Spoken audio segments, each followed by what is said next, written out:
Hello everyone, আমি পায়েল। আমার নতুন একটি ভিডিওতে সবাইকে এত ভালোবাসা। আশা করি আপনারা সবাই খুব ভালো আছেন, আর আমরাও কিন্তু বেশ ভালো আছি।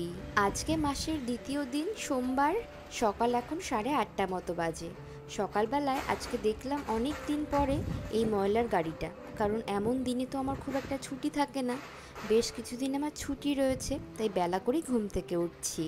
আজকের আবহাওয়াটা এত ভালো, আর আকাশটা যে কি সুন্দর লাগছে দেখে বোঝাই যাচ্ছে শরৎ এসে গেছে। পুজো একেবারে দোরগোড়ায়। বিছানা পরিষ্কার করব, তাই চাদরটাও বদলে দিলাম। এই বেড কভারটার বয়স নেই করে তাও 6 বছরের বেশি। প্রথমবার এদেশে আসার সময় সঙ্গে করে এনেছিলাম।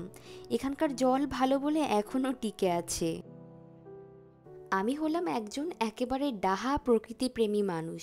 আকাশ বাতাস জঙ্গল দেখলে থমকে দাঁড়াই, কিন্তু এসব করলে কাজ হবে না। এখন চলুন রান্নাঘরে যাই। একা বাড়িতে থাকলে দেখবেন খুব একটা নিজের জন্য কিছু বানাতেই ইচ্ছা করে না। ঘরে একটু দই ছিল, ভাজা জিরে গুঁড়ো ও বিট নুন দিয়ে একটা শরবত বানাবো, সেটা দিয়েই জলখাবার করব। দইটা যেহেতু একটু ভারী, তাই অনেকটা বেলা পর্যন্ত পেটে থাকবে।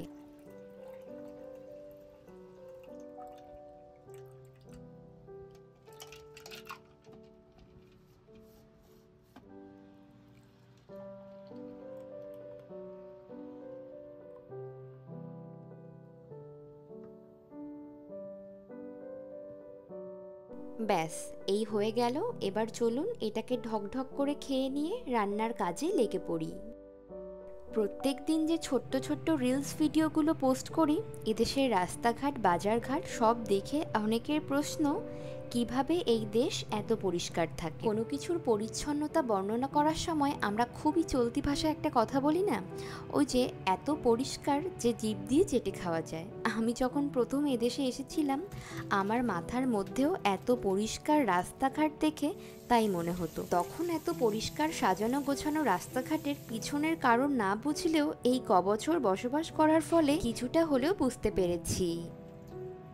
গত দুদিন ধরে মাছ মাংস খেয়ে মুখটা একেবারে জর্জরিত হয়ে গেছে মাগো। তাই জন্য আজকে সব নিরামিষ খাবার রান্না হবে। পনির করব, যেটা আমি বাড়িতেই বানিয়ে নিলাম, সাথে পালং শাক, আর করব ঝালঝাল করে ইন্ডিয়ান স্টাইলে মাশরুম কারি। পনিরের মধ্যে যা যা মশলা যাবে সেগুলোর সব পেস্ট করে নিলাম। একটু আদা, একটু টমেটো, কাঁচা লঙ্কাও দিয়েছি। আলুগুলো টুকরো টুকরো করে কেটে নিয়েছি।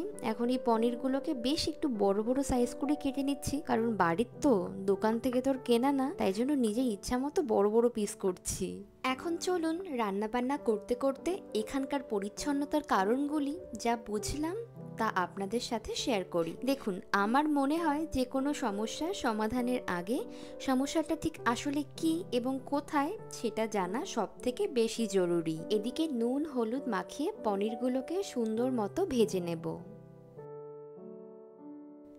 এদেশের রাস্তাঘাটে নোংরা আবর্জনা ফেলা মানা, তবে সেটা সঠিকভাবে ঠিকঠাক জায়গায় রাখা কিন্তু অপরাধ নয়। নিজের ব্যক্তিগত আবর্জনা রাখার জন্য প্রত্যেকের বাড়ি বা অ্যাপার্টমেন্টের নির্দিষ্ট একটি জায়গা থাকে। রাস্তায় খুব একটা আবর্জনা ফেলার জায়গা সবসময় না থাকলেও সপ্তাহের নির্দিষ্ট দিনের এক নির্দিষ্ট সময় সেখানে ময়লা বা আবর্জনা ফেলা যায়। সিটি অফিসের গার্বেজ নেবার গাড়িগুলি এসে তা সময় মতো আবার উঠিয়ে নিয়ে যায়। জায়গাগুলি যদি বেশি নোংরা হয়ে যায় তখন তারা আবার পরিষ্কারও করে।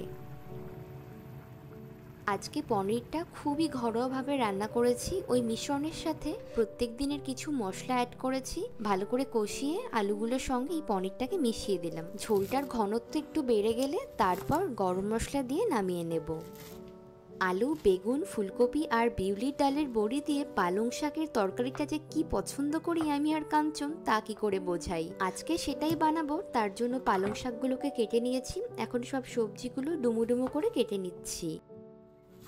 জাপানে আবর্জনা ফেলার জন্য বিভিন্ন রকম নিয়ম রয়েছে। সব আবর্জনা তো আর একই রকম হয় না। এই যেমন ধরুন, কিছু আবর্জনা এমন রয়েছে যেগুলি আগুনে পুড়ে যায় অথবা মাটির সাথে মিশে যায়।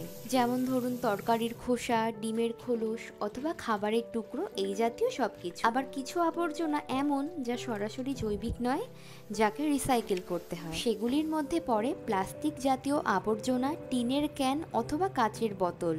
এই সমস্ত সমস্ত কিছু টাইপ বুঝে নিজের বাড়িতে হোক বা পাবলিক প্লেসে যে কোনো জায়গায় নোংরা ফেলার আগে নিজের দায়িত্বে সবটা বুঝে ফেলতে হবে আপনাকে।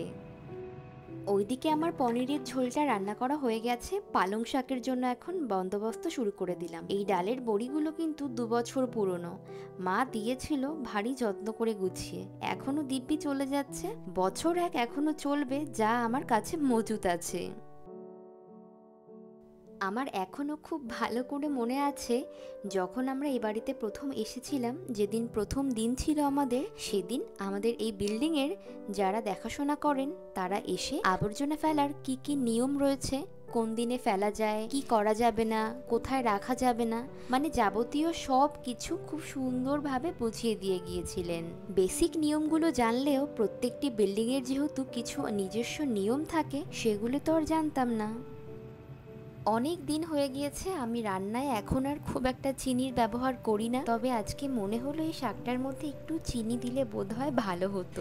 আগে বেশ কিছুদিন রান্না করেছি দিইনি, কিন্তু আজকে দিলাম। পালং শাকটা জল ছাড়া এরকম শুকনো শুকনো রান্না করলে বেশ লাগে। মাশরুমটাকে একটু ভাপ দিয়ে নিয়েছিলাম, তারপর মাংস যেভাবে রান্না করে হুবহু ওই রকম করেই রান্না করতে হবে। আহাহা, কি যে ভালো লাগে এই মাশরুম কারিটা। বেলা কিন্তু এখন একটুও বেশি হয়নি, সকাল 11টার মধ্যেই আমার রান্না বান্না সব কমপ্লিট হয়ে গিয়েছে। একার জন্য একটু গরম গরম ভাত বসিয়ে দেব, তারপর কিচেনটাকে সুন্দর মতো ক্লিন করব।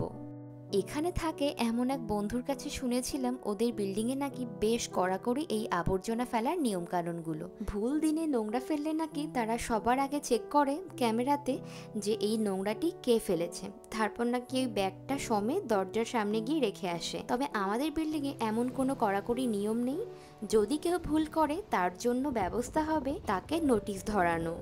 দেখেছেন বাইরে কিন্তু বেশ হাওয়া হচ্ছে, গাছের মাথাগুলো একেবারে মহা আনন্দে দুলছে, জানলার পাশে এসে দাঁড়ালে প্রাণটা একেবারে জুড়িয়ে যায়। আজকে খাবার দাবারগুলো কুকিং পট থেকে নামিয়ে সুন্দর করে টেবিলে গুছিয়ে রেখেছি, স্নানে যাব, পুজো দেব, তার আগে গাছগুলোতে একটু জল দিচ্ছি।